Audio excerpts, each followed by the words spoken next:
Tanuja Puttaswamy big boss season 9లో మొదటి నుంచి అత్యధిక ఓటింగ్తో టైటిల్ రేసులో దూసుకుపోయిన పేరు. ముద్దమందారం సీరియల్ ద్వారా తెలుగు ప్రేక్షకులకు దగ్గరైన ఈ అమ్మడు ఆ తర్వాత చాలా కాలంపాటు టీవీకి దూరంగా ఉండిపోయింది. ఆ తర్వాత కుకు విత్ జాతిరత్నాలు షోలో పాల్గొని ఆ తర్వాత బిగ్ బాస్ సీజన్ 9లోకి అడుగుపెట్టింది. మొదటి వారం నుంచి ఊహించని విధంగా ఎక్కువ ఓటింగ్ రాబడుతూ టాప్ 1లో సత్తా చాటింది. చివరి నిమిషం వరకు విన్నర్ అయ్యేందుకు అత్యధిక ఓటింగ్ అందుకుంది. కాని అందరూ ఊహించినట్లే స్వల్ప తేడాతో కళ్యాణ్ పడాల విజేతగా నిలిచాడు. విన్నర్గా రూ.35 లక్షల ప్రైజ్ మనీ గెలుచుకున్నాడు కళ్యాణ్.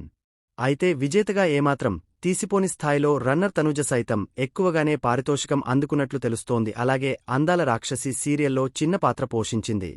అన్నపూర్ణ ప్రొడక్షన్స్లో వచ్చిన ముద్దమందారం సీరియల్ ద్వారా తెలుగు ప్రేక్షకులకు పరిచయం అయ్యింది.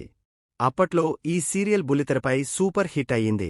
కొన్నాళ్లపాటు తెలుగు స్మాల్ స్క్రీన్కు దూరంగా ఉన్న తనూజ ఇప్పుడు బిగ్ బాస్ షో ద్వారా మరోసారి ఆడియన్స్ ముందుకు వచ్చింది. సీరియల్ ద్వారా మంచి పాపులారిటీ సొంతం చేసుకున్న తనూజ అదే ఫాలోయింగ్ కంటిన్యూ చేసింది. మొదటి వారం నుంచి మంచి ఓటింగ్ సొంతం చేసుకుందిరైతే ఫస్ట్ నుంచి Bigg boss season 9 winner Tanuja అంటూ నెట్టింట తెగ ప్రచారం జరిగింది. అదే రేంజ్లో ఓటింగ్ సైతం రావడంతో ఈసారి అమ్మాయి బిగ్ బాస్ విన్నర్ కావడం ఖాయమని అనుకున్నారు. చివరి వరకు క్షణక్షణం మధ్య ఉత్కంఠ నెలకొంది. కాని ప్రతి విషయానికి ఏడవడం, గొడవ పడడం ఆమె తనూజను ట్రోఫీకి దూరం చేశాయని చెప్పుకోవచ్చు.